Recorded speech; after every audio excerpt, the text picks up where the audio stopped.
बिस्मिल्लाहिर्रहमानिर्रहीम। अस्सलाम वालेकुम मेरे प्यारे दोस्तों, आज की इस वीडियो में हम आपको कुरान मजीद का एक ऐसा करिश्मा बताने वाले हैं जिसको सुनकर आपका भी दिल खुश हो जाएगा। इसलिए आप इस वीडियो को आखिर तक जरूर देखते रहिएगा।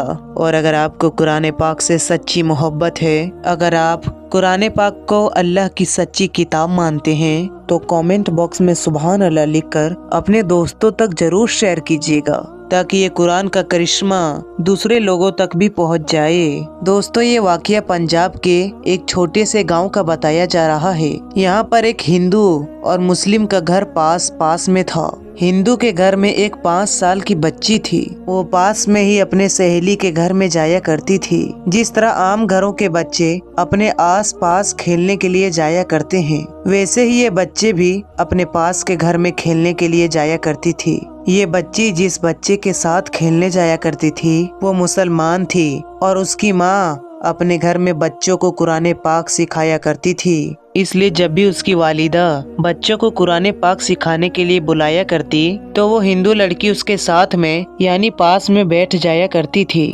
प्यारे दोस्तों, धीरे धीरे उसका भी मन पढ़ने में लग गया। एक दिन उसने अपनी सहेली के माँ से कहा कि माँ, मैं भी पढ़ना चाहती हूँ। अब सहेली की माँ ने साथ में उन्हें भी पढ़ाना शुरू कर दिया। हिंदू लड़की ने धीरे धीरे कायदा पढ़ना सीखा और बाकायदा कुरान मजीद भी अपने सहेली के साथ पढ़ना शुरू कर दिया। उस बच्ची ने अपने माँ बाप को इसके बारे में कुछ भी नहीं बताया, यानी इस बात से अनजान थी। जब मुस्लिम लड़की पूरा तरीके से कुरान पाक पढ़ना सीख लिया, तो यही हिंदू लड़की भी पूरा कुरान पाक पढ़ना सीख ली थी। प्यारे दोस्तों, उसके बाद एक ऐसा वक्त आया कि वो बच्ची जवान हो गई। माँ ने उसकी शादी एक कट्टर हिंदू नौजवान के साथ तय कर दी। वो इतना ज्यादा कट्टर था कि मुसलमानों को देखना तो दूर की बात थी, मुसलमानों से बात भी नहीं करना चाहता था। अब उस लड़की की शादी होने लगी। एक दिन वो लड़की अपनी मुस्लिम सहेली वालिदा के पास में गई और उससे कहने लगी, मैंने आपसे पूरा कुरान पाक पढ़ना सीख लिया और मैंने दिल ही दिल में कलमा भी पढ़ लिया, लेकिन मैं इसके बारे में अपने घर वालों को कुछ भी नहीं बता सकती। अगर मैंने उसको बता दिया तो वो लोग मेरा कत्ल कर देंगे। अब मेरी शादी भी ऐसे इंसान के साथ में होने वाली है जो मुसलमानों को देखना भी नहीं चाहता। ये सुनकर उसकी सहेली के वालिदे ने कहा कि बेटा, अगर तुम्हें कुरान पाक से सच्ची मोहब्बत है तो अल्लाह तबारक व तआला पर भरोसा रखो।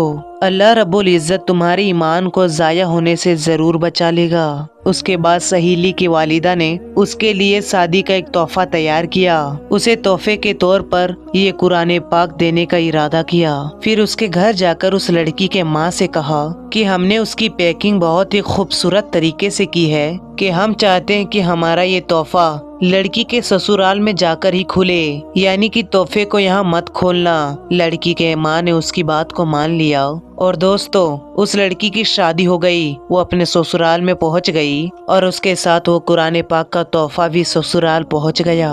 उस लड़की ने कुरान को कहीं पर एक बॉक्स में छुपा दिया। उसका शौहर जब भी ड्यूटी में जाता और वो घर में अकेली होती, तो छुप छुप कर कुरान पाक निकाल कर पढ़ना शुरू कर देती थी और शौहर के आने से पहले पहले कुरान पाक को फिर से छुपा देती थी। दोस्तों, इस तरह से कई साल गुजर गए, यहाँ तक कि वो लड़की हामिला यानी कि माँ बनने वाली थी। अब वो सोचने लगी, मैंने तो अपना ईमान छुपाया है और जब घर पर शौहर नहीं होते तो मैं कुरान पाक पढ़ लेती हूँ, लेकिन मेरे इस बच्चे का क्या करूँ, मेरे इस बच्चे का ईमान का क्या होगा। यही सोचकर वो अल्लाह से दुआएं मांगती रही कि या अल्लाह, कोई ऐसी तरकीब बता कि मैं अपने बच्चों को भी कलमा पढ़ा सकूं। प्यारे दोस्तों, उसको कोई भी ऐसी सूरत नजर नहीं आ रही थी कि अपने शौहर के सामने इस बात को बोल सके। मगर अल्लाह की शान देखिए कि एक दिन उसका शौहर बीमार हो गया और वो हॉस्पिटल में अपना टेस्ट करवाने के लिए पहुंच गया।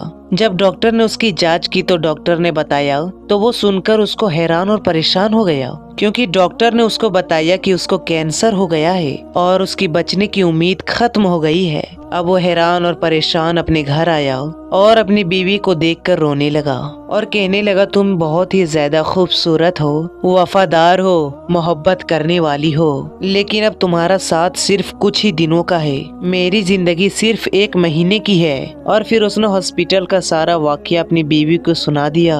प्यारे दोस्तों, उसकी ये बातें सुनकर उसकी बीवी भी रोने लगी। और अपने शोहर को तसल्ली देते हुए बोली, आप परेशान ना हो, मेरे पास उसकी एक दवा है और मुझे पूरी उम्मीद है कि आप बिल्कुल ठीक हो जाओगे, मगर आप वादा करो मैं जो भी करूँगा उसके बारे में आप मुझसे कुछ भी सवाल नहीं पूछेंगे। तो उसके शोहर ने कहा कि मैं वादा करता हूँ अगर मैं सही हो गया तो तुम जैसा कहोगी वैसा करूँगा, तुम्हारी हर एक बात को मानूंगा। उसके बाद उस लड़की ने सूरे फातिहा पढ़कर अपने शोहर के ऊपर दम करना शुरू कर दिया, क्योंकि उसने अपनी सहेली की वालिदा से देखा था कि जब भी कोई बीमार होता तो वो सूरे फातिहा पढ़कर दम किया करती थी। तो ये देखकर उसके शोहर ने पूछा, तुम ये क्या कर रही हो? तो वो कहने लगी, मैं तुम्हारा इलाज कर रही हूँ और तुम्हारा और हमारा वादा हो चुका है कि आप इसके बारे में हमें कुछ भी नहीं बोलेंगे। उसके बाद उसके शोहर ने पूछना बंद कर दिया कि तुम क्या कर रही हो और क्या नहीं कर रही हो। प्यारे दोस्तों, उसके बाद अल्लाह तबारक व तआला की शान देखिए, 1 महीने तक वो लड़की अपने शोहर पर सूरे फातिहा पढ़ कर दम करती रही। 1 महीने बाद उसका फिर से टेस्ट करवाया तो उसका ये रिपोर्ट देखकर डॉक्टर भी हैरान रह गए, क्योंकि उस रिपोर्ट में देखा तो उसके कैंसर के नामो निशान भी मौजूद ना था और जांच में आया उसको कहीं भी कैंसर नहीं हुआ था।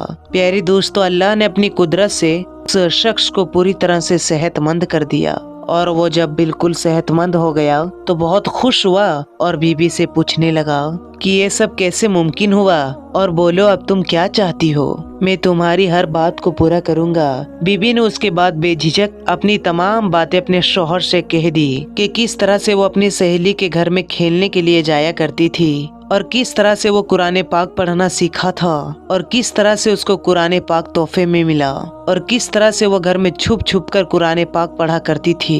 उसके बाद उसने अपने शौहर से कहा कि अब तुम भी कलमा पढ़ लो और मुसलमान हो जाओ। अब शौहर उसकी बात को मना नहीं कर सकता था, क्योंकि उसने वादा किया था। अब उसने कलमा पढ़ लिया। दोस्तों, उसके बाद उस औरत के यहाँ बेटा पैदा हुआ और वो भी मुसलमान पैदा हुआ, मतलब ये पूरी फैमिली मुसलमान हो गई थी। मगर उसको अभी तक ये बात का डर था कि उसके बारे में अगर घर परिवार या समाज को लोगों को बताएंगे तो वो उनको मार डालेंगे। शौहर ने बीबी से कहा कि तुम इस बात की फिक्र बिल्कुल भी मत करो, उसकी बंदोबस्त मैं करूंगा। उसके बाद अपने जॉब के लिए सऊदी अरब के एक कंपनी में अप्लाई किया और अल्लाह की कुदरत से उसका जॉब भी सऊदी अरब के एक छोटे से कंपनी में लग गया। अब वो अपनी बीवी बच्चों को लेकर सऊदी अरब चला गया और बाकी की तमाम जिंदगी सऊदी अरब में गुजारने लगा। वहाँ पर वो कुरान भी पढ़ता है और नमाज भी 5 वक्त की पढ़ते हैं। दोस्तों, ये अल्लाह की शान, अल्लाह जिसको चाहे जिंदगी संवार दे और जिसको चाहे उसकी जिंदगी को बिगाड़ दे। दोस्तों, अल्लाह तबारक व तआला से दुआ है कि अल्लाह पाक हम सभी को कुरान पाक पढ़ने की और उस पर अमल करने की तौफीक अता फरमाए। आमीन सुम्मा आमीन। तो मेरे प्यारे दोस्तों, आपको वीडियो कैसी लगे हमें कमेंट में जरूर बताएं। मिलते हैं इंशाअल्लाह ताला फिर अच्छी वीडियो के साथ। अस्सलाम वालेकुम, अल्लाह हाफिज।